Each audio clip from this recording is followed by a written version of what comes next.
Hi, and welcome back to the Great Tech Game podcast, where we bring you some of the world's best thinkers on issues at the intersection of technology, geopolitics, economics, and global affairs.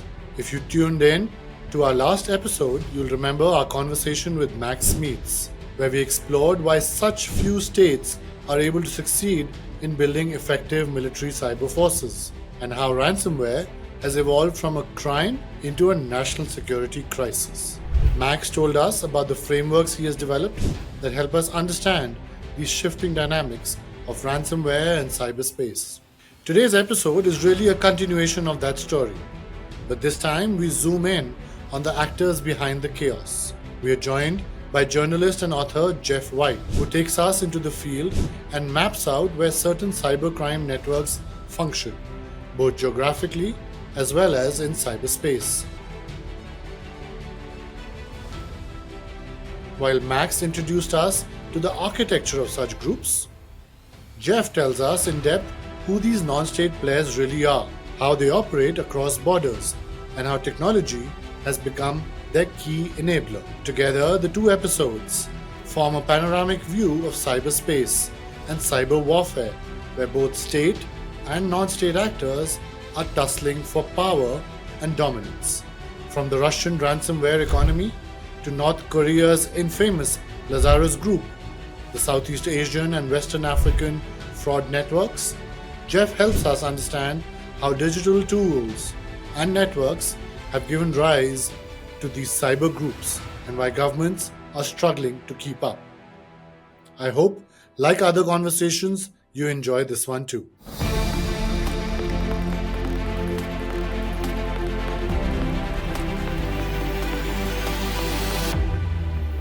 Today, I'm excited to have with me Geoff White. And so I'm particularly excited for this conversation, from billion-dollar cyber heists to how the global money laundering machine is working, how crypto gangsters operate. Geoff, who's an author, speaker, investigative journalist at the core, has covered many of these issues over the last several years. His latest book, Rinsed, From Cartels to Crypto, How the Tech Industry Washes Money for the World's Deadliest Crooks, reveals how tech has revolutionized money laundering. His earlier book in 2020, Crime.com, From Viruses to Vote Hacking, How Hacking Went Global, covered cybercrime's emergence as a threat to our society, as a threat to our economy. One of the key chapters out of that book focused on North Korea and how it had emerged as a cyber superpower.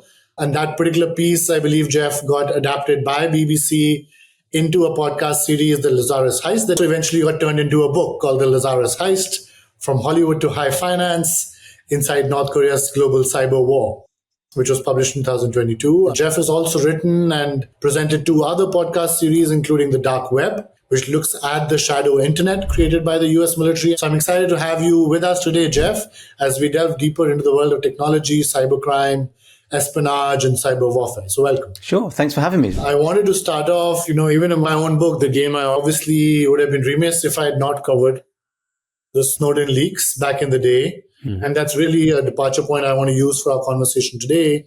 And first get a big picture view from you of how things have evolved over the last decade or so since the Snowden leaks in the world that you inhabit. So give us sort of like the big picture, 20,000 feet view before we delve deeper into the micro piece of how this world has evolved. How significant were the Snowden leaks in this world that you've inhabited now for several years? Yeah, and what impact that has had and how it's evolved over the last decade or so? It's interesting. I think the Snowden leaks cast a huge amount of attention on the idea of state surveillance, of the state using technology for an extension of its surveillance network. Governments have always spied on other governments. That's a very long running. There's always been domestic surveillance.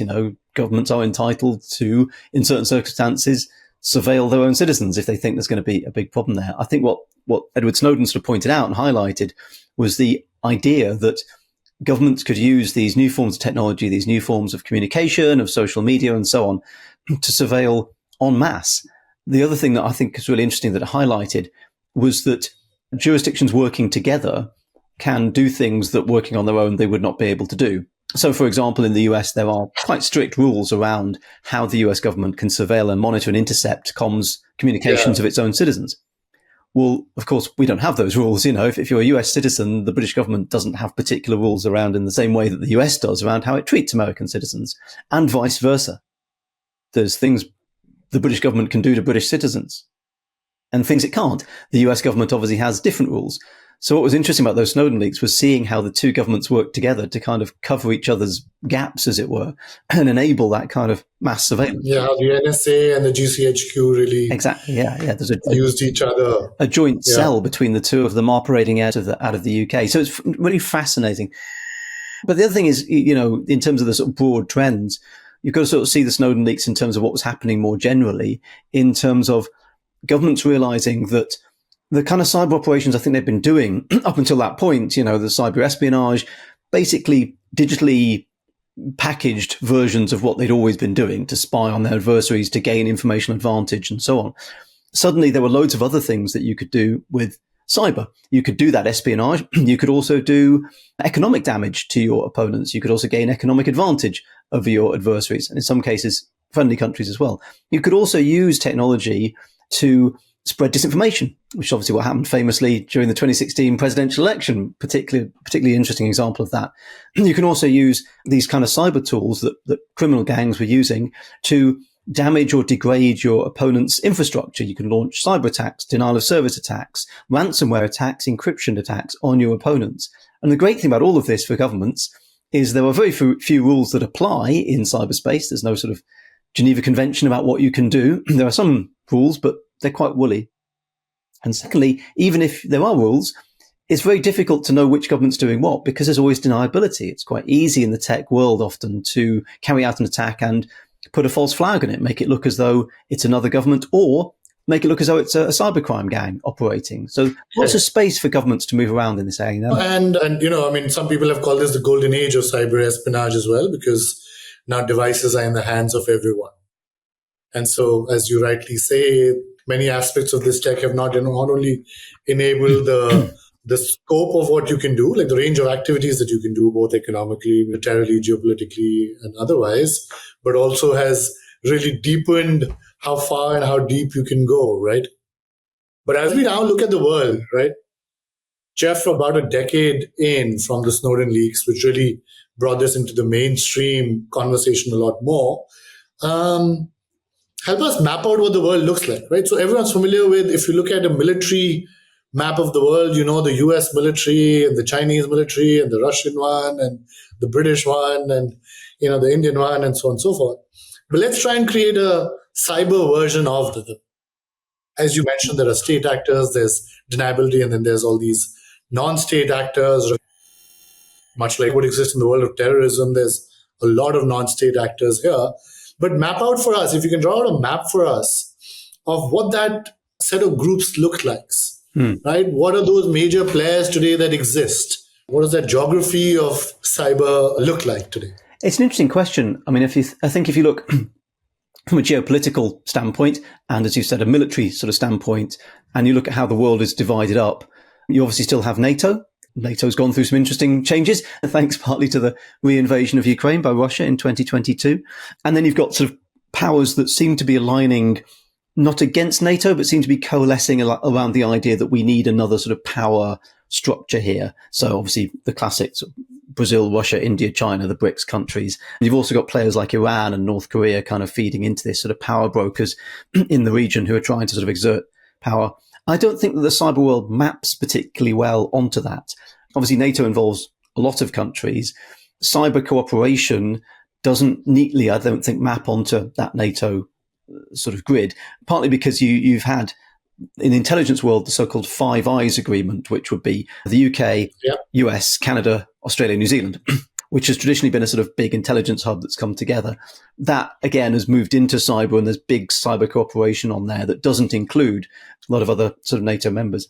The other thing is there have been instances, and this goes back to the Snowden leaks as well, of countries that you would have thought would be quite well aligned actually hacking each other. Famously, the UK's intelligence agency, GCHQ, hacked into a Belgian telecoms company called Belgacom.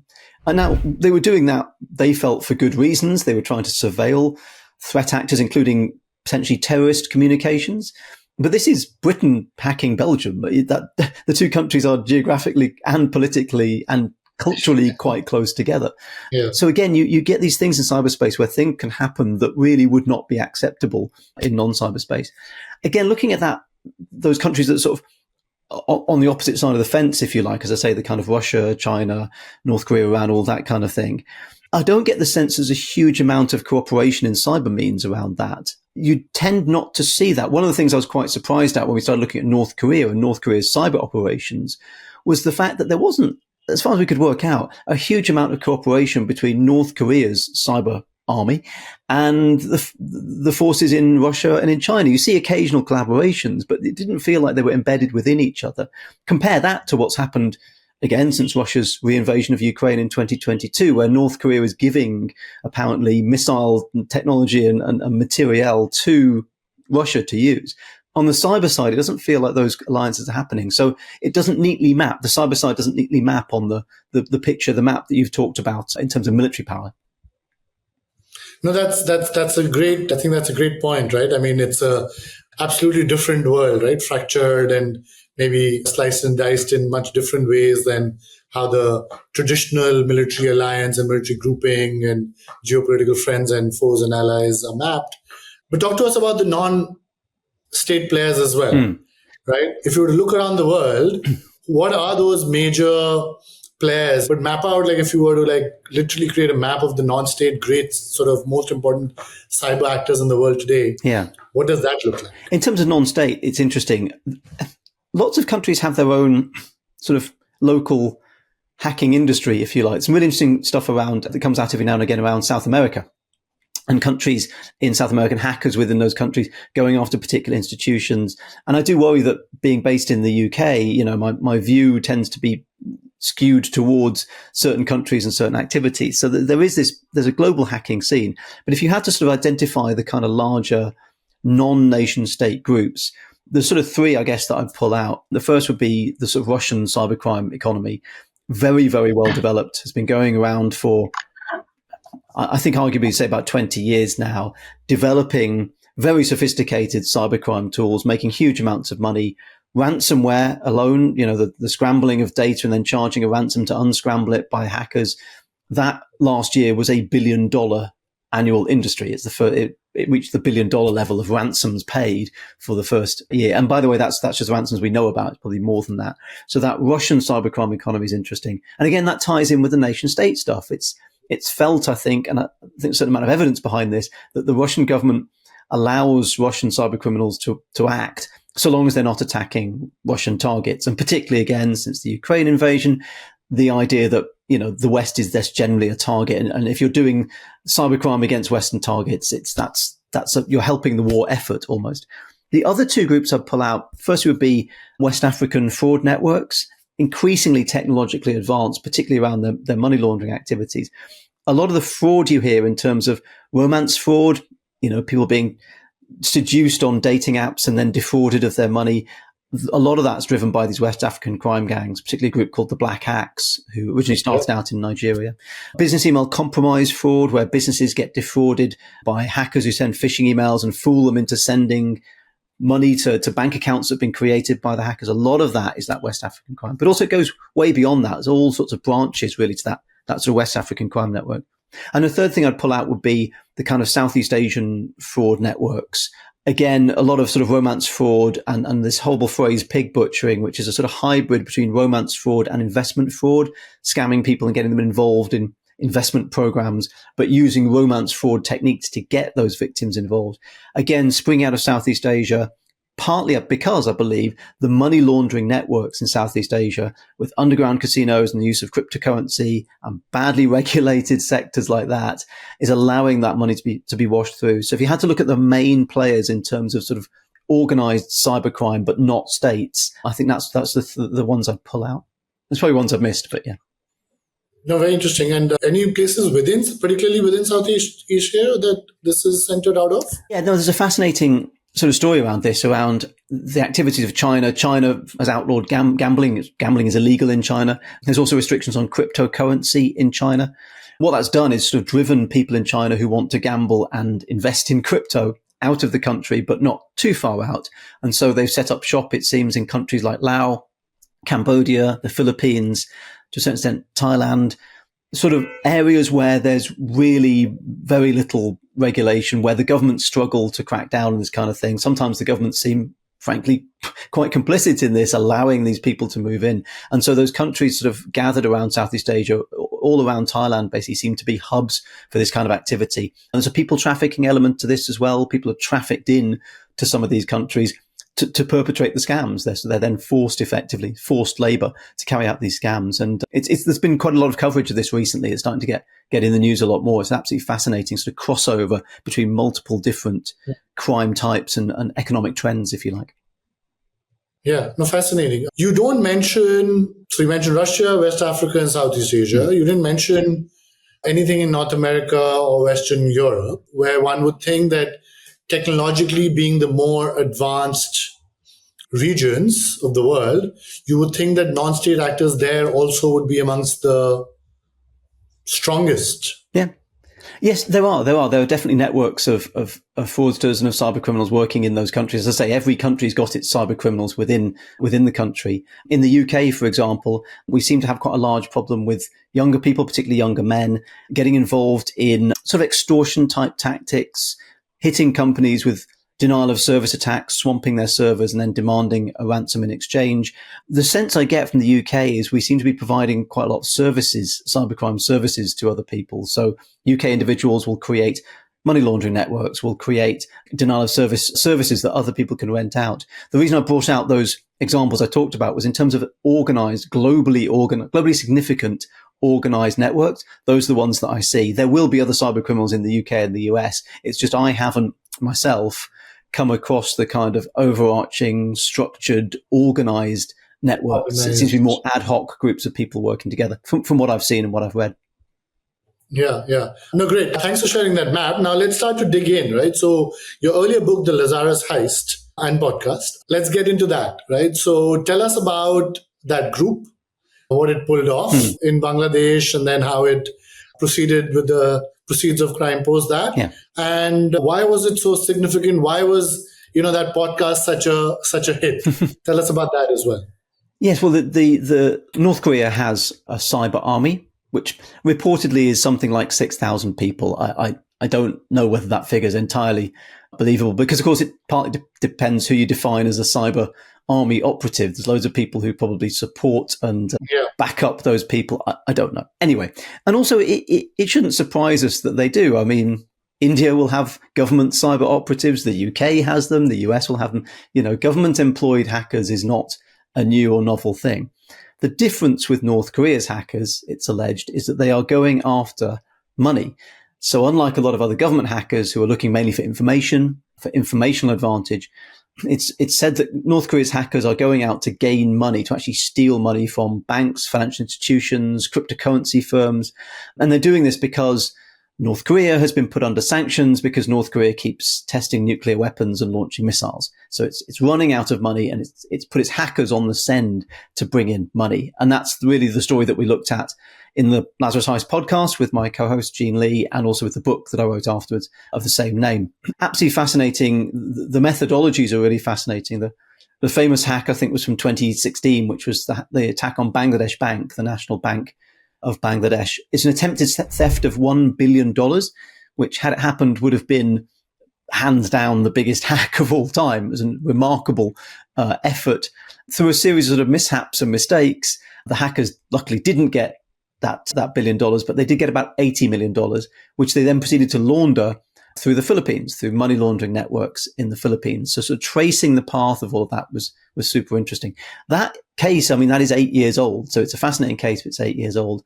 One of the other cases we covered, this is an Indian bank called Cosmos Cooperative Bank. I'm sure some of your listeners will know of it. Very big bank. Again, targeted apparently by North Korean hackers. This was back in 2018. And they targeted the ATM system. They managed to make ATMs around the world spew out money, but the withdrawals for all those ATMs were sent back to Cosmos Cooperative Bank, which had to pay for them all. Something like $12 million was withdrawn from Cosmos Co-op Bank's accounts. And these are remarkable hacks, absolutely incredible hacks that we covered in the podcast and the book. But they're going back a bit. They're a bit old. The new trend for North Korea has been targeting, of course, cryptocurrency, the soft underbelly, if you like, of the international financial world. And one of their most recent hacks, this is 2022, was on a video game in Vietnam called Axie Infinity, where they managed to steal cryptocurrency inside the game worth $625 million, which puts all their other hacks on banks and financial institutions into the shade. So that's the new tactic, is go after crypto, go after new forms of finance like gaming. And they're doing very well at it. Apparently $3 billion has been stolen, according to the United Nations, by North Korea's hackers by these techniques. And so this is the Lazarus group still in its same form today that's doing the crypto tactics, or are these groups a little bit amorphous? I'll be honest here. I use the Lazarus group to just describe North Korean government hackers generally. By the way, if you're in North Korea and you're hacking, you're a government hacker. You're given a computer by the government. There's no sort of freelance bedroom, schoolboy hacking going on in North Korea. It is almost all state-led. And I call the Lazarus group, that's as a general term, people who really know this stuff and who research this and who follow North Korean government announcements and military tactics and divisions. There are a number of subgroups within the North Korean military establishment who carry out different types of hacks. And some of them will go after crypto, and some of them will go after other governments. Some of them will go after journalists. And so they know all these different groups. For me, that just gets too complicated and down in the weeds. I just call it Lazarus Group, and that's what I call it. Yeah. No, I think fascinating. And was it that their choice of, like you mentioned, like the underbelly that they are attacking now, right? The underbelly of international finance enabled by tech, like the crypto world, etc., the gaming world, as you mentioned. Is it that they are going after where there are bigger pots of money to be gotten quickly? Or is it that they're going after the ones where they find the weakest defenses that they can penetrate? Combination. It's a combination of both. So certainly weak defenses is part of it. And if you go back to the bank hacking era, going back a few years for North Korea, the places they were accused of targeting, we're looking at Bangladesh, we're looking at Sri Lanka, we're looking at the Philippines, not countries that have a huge amount of money, to throw at security around these institutions. So certainly going after weaker targets is absolutely what they do. And why not? If you're a hacker, it makes perfect sense. But also what they've discovered is that there's two things about cryptocurrency. Firstly, these companies are sitting on vast amounts of money and they tend to go up in value. Crypto over time tends to increase in value. And so if you steal the money now, it's possible you will be able to cash it out for more money later on. The second thing is laundering this money is a lot easier. Certainly at the moment, if you steal money from a bank, you have to transfer it from that bank's accounts to another account somewhere. And that leaves a paper trail, a record, so you can trace it. Now, obviously, hackers and money launderers have ways to try and escape that, but it's hard work. With cryptocurrency, the movement of money is much quicker. You're talking about fractions of a second for things to move across the world. It makes the money laundering challenge a bit easier because you can move it through different institutions very quickly. You can move it through different currencies, different cryptocurrencies very quickly, which again, you struggle to in traditional finance. So for lots of reasons, the crypto world and the world of, I'll say new finance, not just crypto, but video gaming as well, and NFTs has been a really sort of boon area, I think, for North Korea's hackers and other cyber criminals as well. Yeah, you mentioned obviously the Black Axe group out of West Africa, out of Nigeria. Talk to us a little bit about that. I remember you saying this in one of your other interviews, that they are way more dangerous than their North Korean counterparts. So talk to us about that. What makes them more dangerous? How high-tech or low-tech are they?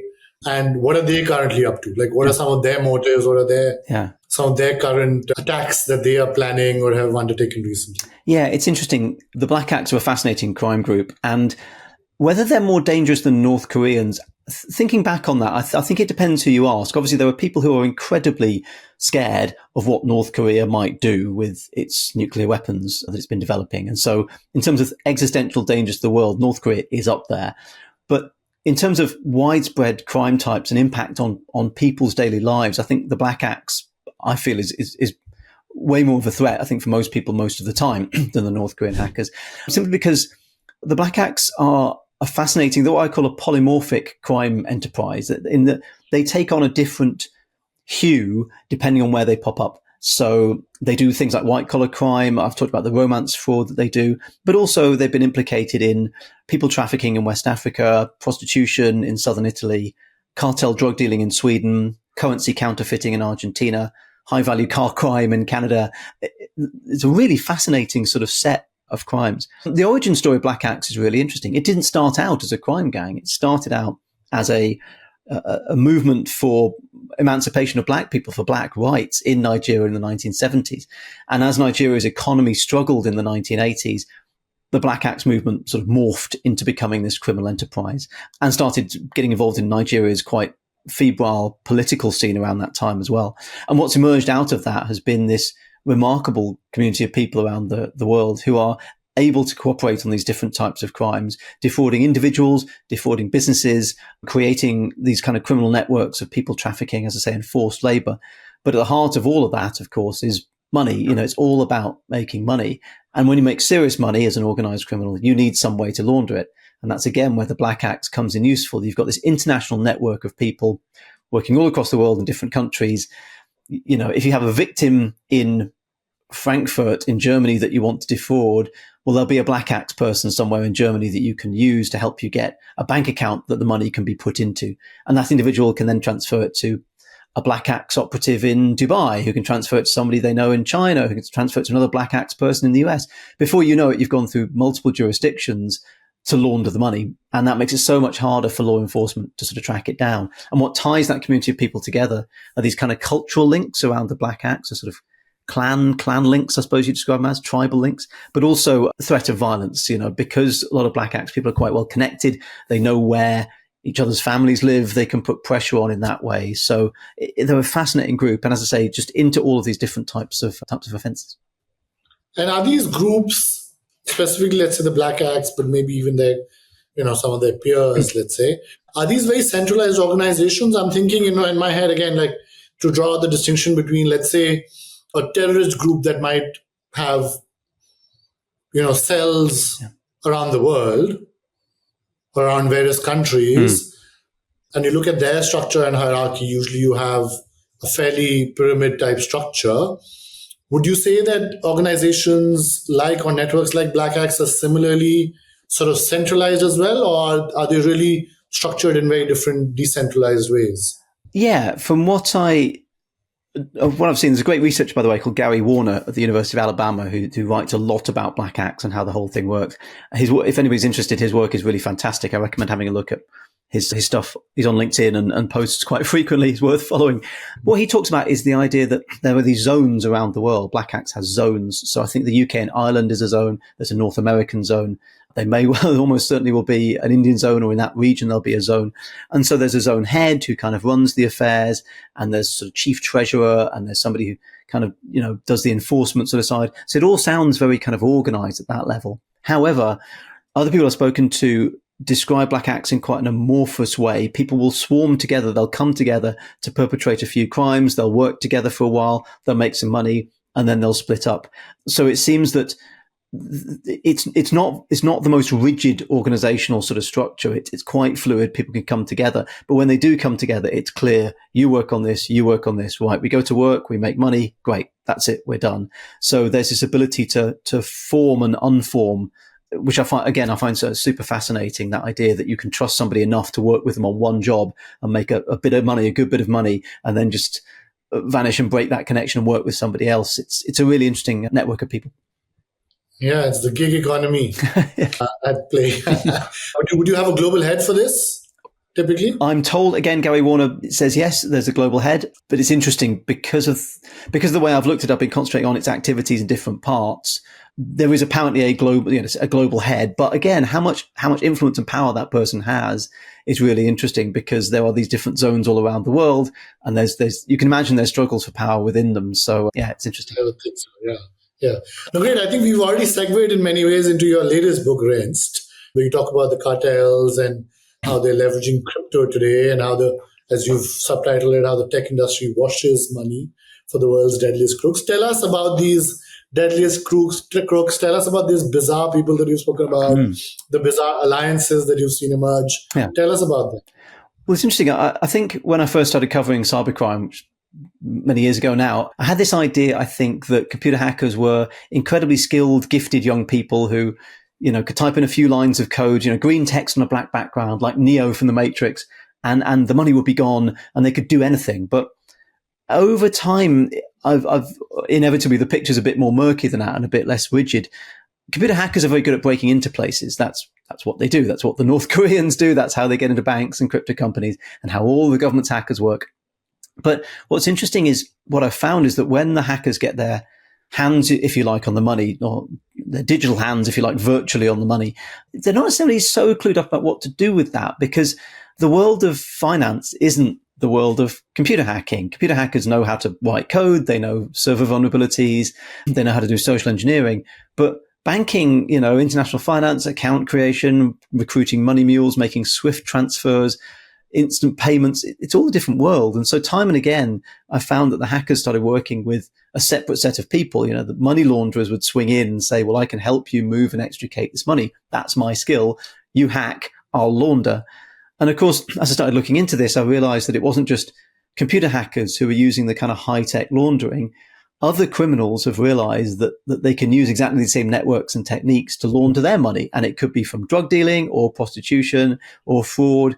However you're sort of making your money, if you can get it digital and start laundering it, that's going to help you out. So that's what kind of led me to want to write the next book, Rinsed, the last book that I published, about how that technology is influencing the world of money laundering. And look, the digital revolution that's rolled over finance has been useful, it has to be said, for money launderers. It's speeded everything up. It's made things a lot easier, which is good for us as customers. It's also good for the money launderers. Correct. No, that's right. You've mentioned a few interesting examples, right, of some of these crooks, right? The deadliest crooks that you referred to. You've referred to Hush Puppy, and you've referred to, obviously the Din sisters in the UK. Tell us about these, because I find it very interesting. There's almost, as I was listening to some of your other conversations and interviews, I've seen very interesting patterns, right? There's the local crooks, then there's the global ones. There's the low-tech ones, there's the high-tech ones. So maybe give us some color around the different dimensions against which, you've seen some of these crooks operate. Yeah. Well, yeah, I mean, you talked about one of the examples of the Din sisters there. Shazia and Abia Din were two middle-aged women living in the north of England. They ran a beauty business, an online beauty business where you could buy makeup and cosmetics and hairdryers and that kind of thing. And they were very well turned out, very glamorous women. But then there were some suspicions of, well, how are they affording all of these really nice clothes? I mean, they're selling cosmetics online. It doesn't really sound like it's going to make them huge amounts of money. Sure enough, that wasn't their only business. They were also selling drugs, including heroin, on the streets of the north of England. Obviously, that was a cash business. Vast majority of that kind of street drug dealing still is in cash. And so they were generating amounts of cash. Well, firstly, how do you sort of spend that? And secondly, if you do want to buy more drugs to sell to make more money, how do you get the cash back to the drug dealers who believe to be in Pakistan to send the drugs over? Normally, you might use a money broker. You take your cash to somebody and they deposit it and release the funds in maybe Pakistan. But that costs a lot of money. And also it's vulnerable. If the money broker decides to rip you off, you can't go to the police. So the Din sisters worked out they could put their money into Bitcoin. And of course, with Bitcoin, it can be transferred immediately to whoever you like in Pakistan. You don't have to go through these networks of money brokers anymore. And what was brilliant was the money broker, the Bitcoin broker who they were going to, was charging them 4%, a 4% fee to do this, which is an absolute steal for money laundering. Normally, a launderer would charge you up to 60% sometimes. And so they realized they could make much Amex charges you about 4%. Sorry, say again? I said Amex charges you 3 to 4% on their transactions. It's closer to that. Exactly. Yeah. A very good bargain for the Din sisters. And so they started pushing their money into cryptocurrency. And what's interesting about this whole story is the Din sisters eventually get arrested, which is how we know their story. And they went down for a lot of years. I think it was 10 years for the two sisters. This was not their first go around. It seems at crime, they have a bit of a history in the family generally. But so they get convicted. And a lot of their assets got seized. So the nice cars, the fur coats, the Rolex watches, the jewelry, it all gets seized by the police. And they auctioned it off. And you can see there's a list of how much it gained at auction, how much it was sold for. But of course, the Bitcoin was never seized. The police didn't have really the time or the resources to go after it. And they thought, well, we've shut the gang down. We've seized their cars. That's as far as we'll go. So there's still potentially millions of pounds worth of Bitcoin from this gang sitting there out on the internet. And once they've done their time in prison, which in the UK, you serve about half your sentence. So in 5 years' time, maybe they might be out of prison, and maybe even less with good behavior. The Bitcoin could still be there. They could actually access the account. Appreciate it. Wait, you're off to the races. So again, this sort of technology and how it's used, I find it really interesting how criminals sort of to get into these kind of territories. Even criminals like the Din sisters, who were middle-aged women who probably didn't necessarily know a huge amount about Bitcoin. Yeah, and let's talk about another vertical almost, right, which is gaming. Right? You mentioned how the North Koreans took out 625 or 650 million out of the Vietnamese gaming app, if I got that right. Yeah. Talk to us about how gaming is an emerging new vertical, right? Because again, it doesn't fit into your people or drug smuggling traditional verticals of the criminal underworld.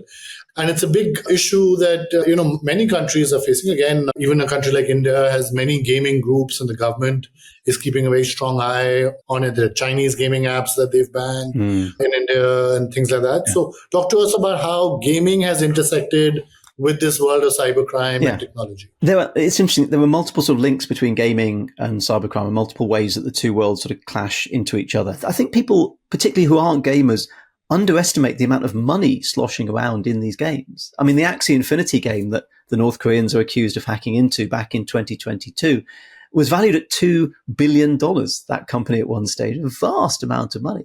But if you're not gamers, you don't really understand how big this sort of industry is. Obviously, the game companies themselves are the target for hacks. I mean, the North Koreans managed to take out $600 million out of that game. The other thing is the gamers themselves, their wallets, their online resources, will be the target for theft. I think the public are confused as to why a hacker might steal somebody's gaming password. They don't realize that, your video game assets, the skins you've got for your game or the animals you've got in your, Farmville or whatever can be worth money. They can actually be sold for something. And the last thing I'd throw into this in terms of how gaming and cybercrime come together is that increasingly gaming is based on cryptocurrency or digital forms of money. Again, for criminals, this is really fertile territory. They can use that money to launder traditional money, pounds and dollars, rupees and so on, or they can steal that money and just launder it much more effectively because it's already digital. So for lots of different reasons, the kind of gaming culture, particularly where gaming intersects with crypto, I find that super fascinating because these are kind of areas where criminals can exploit. Yeah. And talk to us about how the defense is working, right? So we've spoken about the offense in various shapes and forms. How do these guys typically get caught, right? Who's doing the tracing? Is it private actors? Is it public, the traditional sort of investigation agencies that are going after them? Is it a combination of the two? Yeah. How is that going on? And if you, again, the analogy I'll put out for everyone to think about this is if you look at even the Russia-Ukraine war, the defense from the Ukraine side has been a combination of public and private.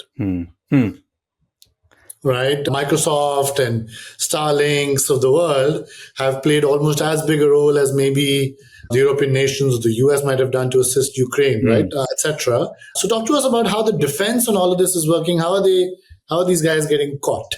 Yeah, no, it's an interesting question. And there's a number of sort of different angles to that. As you say, private industry plays a huge role in this. Even sort of government on government hacks tend to now pull in a whole bunch of private industry aspects to it. So, for example, there was a hacker, I think it was a couple of years ago now, on a US company called SolarWinds, which makes software, that's able to run, masses of computers. It's a computer management software, effectively, to manage an estate of computers.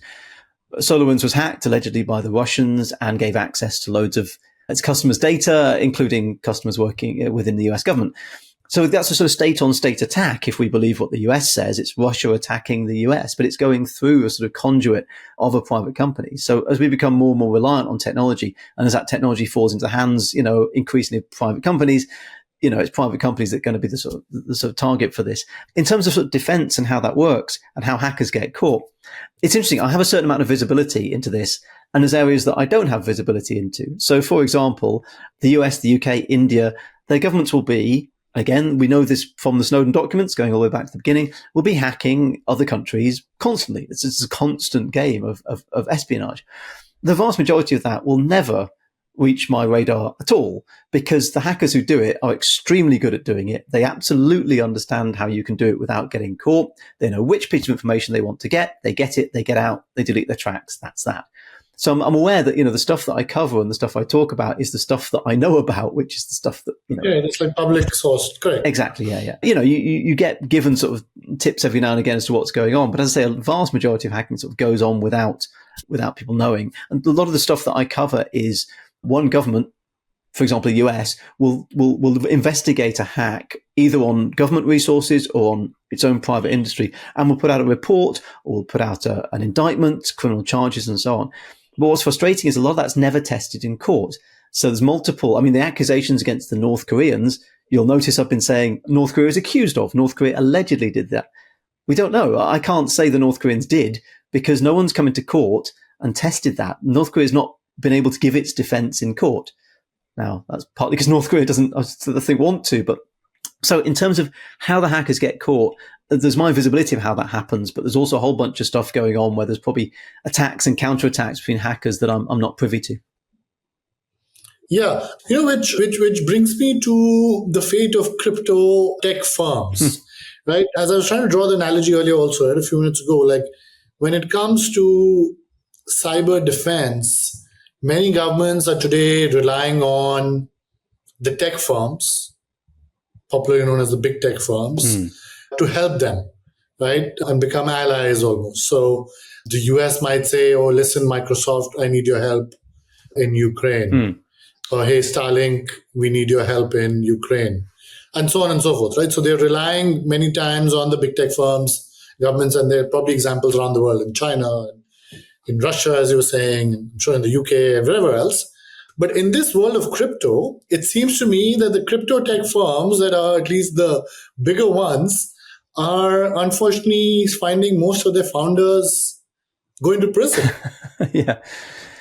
Right? Unlike the founders of the big tech firms who are becoming allies of governments often when needed. Here, and you can literally count so many of these examples, right? FTX. Yeah. I think Sam is in prison for 25 years. I think Binance, CZ. Yes. He had, I think, a term of a few months recently pronounced. Yeah. You've spoken about in an earlier conversation in the book, Tornado Cash.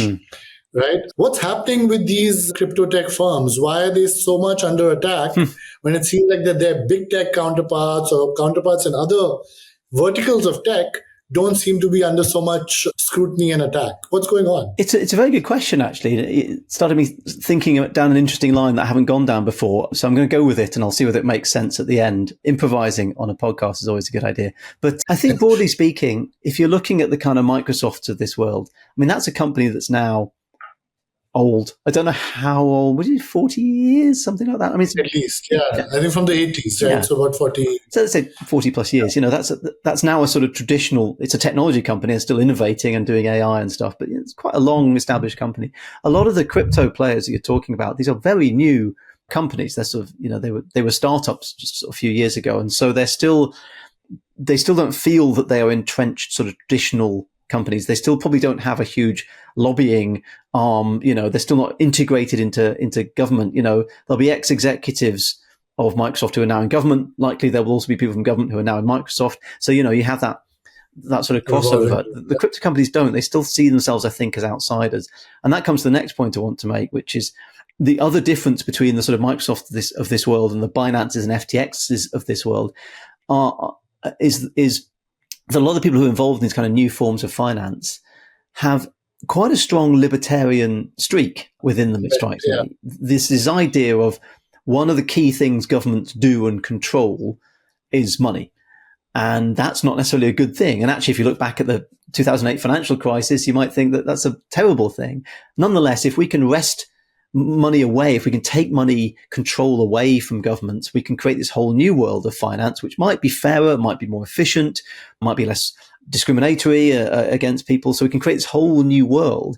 And so I think when governments come in and try and regulate, there is a pushback from that industry to say, no. The idea is that we stand outside your traditional power structures. We don't want necessarily regulation coming our way, because the whole point of this is it's not a government thing. It's our thing. It's a tech thing.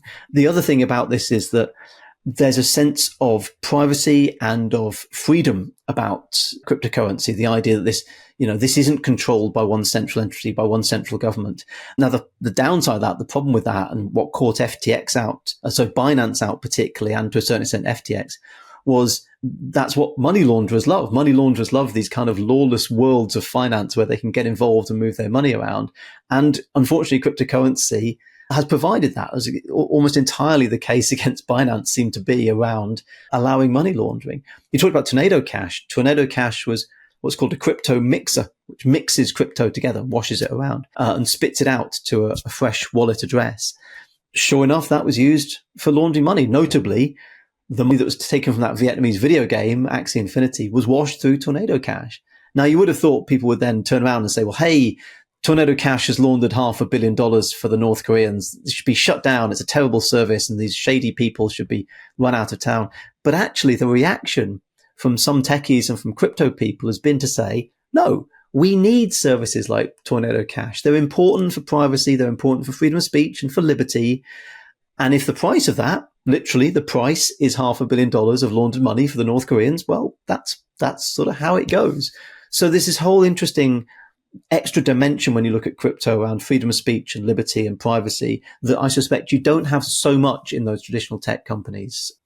Yeah. Well, of course, if you read the history of Silicon Valley, right, Geoff, you'll see that pretty much all of Silicon Valley has started with that libertarian and has always, there's this famous, I think, declaration from the mid-90s where they say governments of the world, you have no right to be in this cyber world. And I think over the years, of course, when it has become big business, then I think the libertarian bent has softened and has found its ways, as you rightly said, into lobbying firms in Washington and things like that to manage affairs. And maybe that's not happened as much in the crypto world. I think even in India, if you listen to the Indian government, and I think you listen to many other governments, they're very protective of this particular sovereign function, which is currency. Yes, of course. Right. Whereas many other sovereign functions, you've seen sort of mission creep from, tech firms, and the governments have been okay with it. Right. The US government, for example, in space has been very much okay with, Starlink almost overshadowing NASA. You rarely hear of NASA now, right? But traditionally that was the domain of the government, space. But that's not. There's been big creep from the private sector and the big tech world into that. But I think currency has been that one domain that governments around the world are not very keen on giving up that easily, right?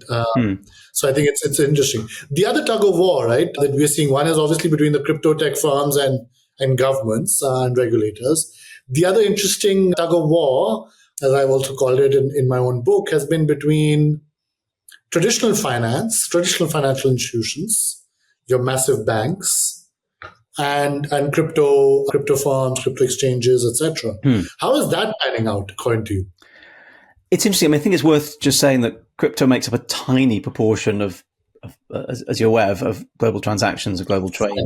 Yeah. However, I think there's this sort of sense that if you think of, traditional finance being this enormous ship and crypto is this kind of little boat moored alongside, if the little boat ends up being destabilized too much, you can tip the big boat over. And that's why there's a lot of attention, I think, being paid to so-called stable coins, the coins that are pegged in some ways to some traditional currency, usually the dollar.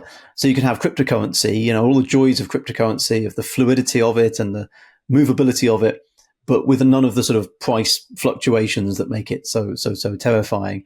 Now, obviously, there's reasons why that struggles, because obviously if you're going to have traditional money, the idea of it is to a certain extent illiquid. So bringing in cryptocurrency sort of principles to something that's basically traditional currency, it's a strange hybrid. Coins like Tether, stable coins like Tether are a strange hybrid. So I think there's increasing attention being paid to that. Look, my sense is traditional banks can see the way the wind's blowing. They can see how important the blockchain is for auditability and for moving currency around. They see countries experimenting with or at least talking about experimenting with central bank digital currencies. So again, CBDC. the idea, where is the boundary between a central bank digital currency and a cryptocurrency? Sometimes you can draw clear water between them, but sometimes what they're talking about looks a heck of a lot like crypto. And so this idea that crypto is no longer this kind of Wild West world that you can sort of say is over there on the map and it's far away from us and we'll never get there and we can close our doors to it. I think there's a sense that it's coming your way. The other thing is, as citizens, as bank consumers get more involved in crypto, they start investing in crypto, they're going to want to pull their funds in and out of traditional financial institutions and in and out of crypto. And so a bank that closes its doors to crypto is potentially going to lose customers, or potentially is going to lose custom from those customers. So for all of these reasons, and also there's this idea of sort of tokenization of assets, the idea that, if you own a house or a car or a boat or whatever, you can effectively turn that into a crypto asset, and that's what you're transferring around between people, which is a theory sort of behind, to a certain extent, behind NFTs. Again, if ownership then turns into sort of crypto ownership in the future, how will traditional financial institutions deal with that? I still feel like they're kind of feeling their way, and I just feel there's a sense among a lot of traditional financial institutions that crypto is a Wild West and it's mainly used for crime.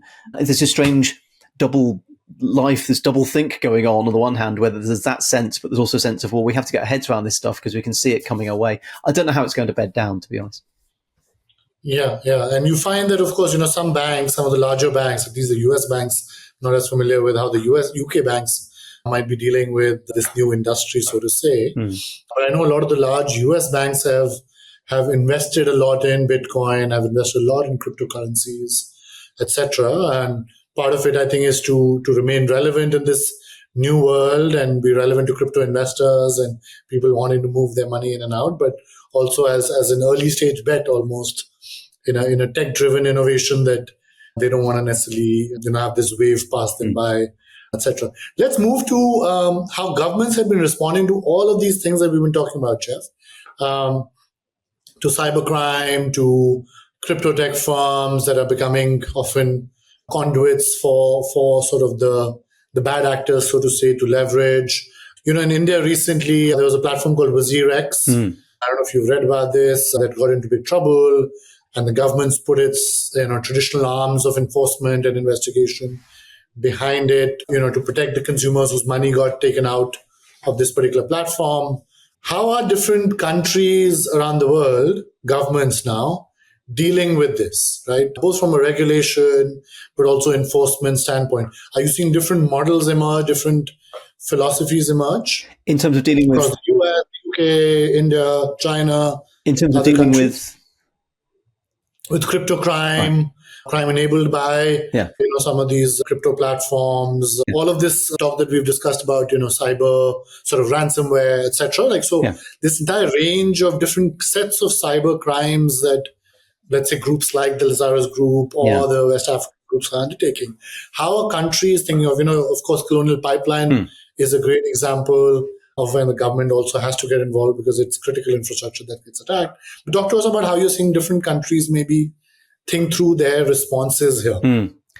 It's interesting. There's a huge variety of responses to this. It's quite sort of bewildering to keep up in terms of how countries are seeing this, and they're trying to balance, I think, the benefits they can obviously see in cryptocurrency with the idea that regulation needs to be drawn up around this, and how do we do that? The US is an interesting example for that. I don't think, from my reading of it, that the US government actually knows what cryptocurrency is. Is it a commodity? Is it a security? Is it an asset? What do we sort of do with this thing? And obviously the reaction from the crypto community is to say, well, it's none of those things. The problem is, that means, how do you regulate it? Where does the regulation even come? Do you have to draw specific bespoke regulation for cryptocurrency? Which again, I'm sure some people would like, but to fit in a traditional framework would certainly make things a bit easier. So there's that in the... No, even the debate within India, I believe, has been around whether it's an asset class, that you tax it then as a government as an asset class, right? Is it speculation? Is it speculative asset class or not? Yes. Or is it a currency? Right? And of course, the government then evolves its own views on where it is, and the crypto community obviously often has a very different view. And in terms of, whether it's a currency, there are countries, notably in South America, who've experimented with making it legal tender with the idea that this can be sort of spent. Doesn't seem to have worked out massively effectively, that sort of experiment. You've also got the other end of the spectrum, countries like China, who've just pretty much outlawed crypto, where, that where it's illegal. The hazard with that is, as I say, that's pushed interest in crypto and engagement with crypto by Chinese people into Southeast the shadows, into the black market and the underground, which has triggered these kind of, strange underground casino operations that feeds into that in Southeast Asia. So you've got this, really broad reaction, which, I mean, in fairness, Bitcoin and other cryptocurrencies haven't been around for very long. So I think, but it's still, well, I don't know, when was it? 2009, I think it was, Bitcoin. So, you're still looking at 15 years. But let's face it, legislation and regulation around finance grew up over hundreds of years. So I understand it's going to take a little while, but it does really feel like the cart's getting ahead, the horse is getting well ahead of the cart here. Yeah. Let's also talk about, I think we've alluded to it, but let's talk about the geopolitics of all of this, right? So I think you've spoken about this also as part of that Russia-Ukraine battle as that was playing out, right? Much like you were referring to earlier, as the Starlinks and the Microsofts might have rushed to the defense of Ukraine along with, let's say, the US government and NATO and others, formally, informally, all of that. On the other side, from the Russian side, the Conti group that I think you've spoken about as well, comes out in defense also, right? So that's at least one example where I found that the whole crypto world was also getting swept into the geopolitical churnings in the world. Yeah. But maybe you can tell us a little bit more about how the crypto world is either getting swept in with the geopolitics of our times or things like that. Yeah. I'm just aware I've got another call coming up, so I'm going to finish fairly soon. But sure. Yeah, I mean, the Conti story was really interesting. Conti was a ransomware gang, was actually one of the world's biggest ransomware gangs, and was making huge amounts of money, many millions of dollars in ransoms. When Russia reinvaded Ukraine in 2022, like a lot of, frankly, Russians, the Conti gang got behind what was called the special operation, what Vladimir Putin called his special operation at the time, and fully supported the Russian government in its endeavors. Now, who knows? Maybe they did genuinely feel that, or maybe they just felt that if they said that, it would help grease the wheels and they'd be under less pressure from law enforcement and the intelligence community in Russia. This didn't go down very well, though, with some of the Conti members who were based in Ukraine, because the gang seems to have straddled Russia and Ukraine. So a Ukrainian member of Conti, it's alleged, or at least a Ukrainian contact within Conti, leaked a huge amount of information from inside the gang, something like 60,000 messages from inside the Conti ransomware gang. And it was absolutely astonishing. It was the sort of first insight we'd had into the industry, the real industry and commerce of ransomware. But it's interesting. I mean, I wonder the extent to which sort of crypto crime and crypto criminals are following these kind of trends in the world. Certainly, when we've had a country like China, as I say, outlawing crypto, the response of the criminals has been quite swift to say, well, hey, if you want to get involved in crypto and you're Chinese, you need to come to me, and here's the operation that we're going to do. So taking into account the sort of changes in regimes, I think is quite interesting. We've seen some interesting moves in the Middle East, particularly Dubai, the UAE, about regulating cryptocurrency and sort of policing it. But we've also seen allegations that those countries are being used to sort of move dodgy crypto in and out. So again, it's the great tech game, as your podcast is called, is certainly playing out in the crypto world.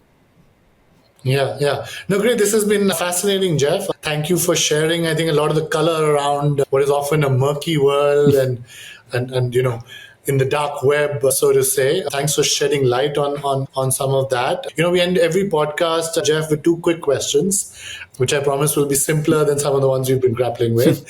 One is, for people interested in these kinds of issues, recommend a book. Other than, of course, your own or mine, which, of course, we highly recommend that people go and read your books. But recommend a book other than yours or mine that people could go and read, and for people interested in these kinds of issues that we've discussed today. And second, a podcast guest that you'd recommend as well. Interesting. I think the book I'd recommend, I've just finished reading actually, is by Zeke Foe. It's called Number Go Up, and it's about cryptocurrency, and it's about how the modern world of crypto and those stable coins I talked about that are linked to the value of the dollar, how that community sort of beds down the kind of crime that's committed by it, but also fascinating the committed within it, as I say, but also the sort of crazy characters who inhabit this world. I think people underestimate the oddness of some of the people who are lurking around this crypto world. It's an absolutely fascinating book. And in terms of a guest, the guest would have to be Michael Lewis, who wrote a book called Going Infinite, which is all about Sam Bankman-Fried and the FTX collapse. Absolutely fascinating. I spoke to Michael Lewis, right? Sorry? Michael, who also wrote Liar's Poker. Liar's Poker as well, yeah. And The Big Short, of course, it was turned into a famous movie. So yeah, definitely That's right. get a podcast guest on, he'd be fantastic. No, great. Thank you so much for taking the time. This has been fascinating. It's been fun. Thanks for sharing. And I look forward to whatever your next book is on as well. Good stuff. Nice to speak. Thank you. Great. Thank you so much.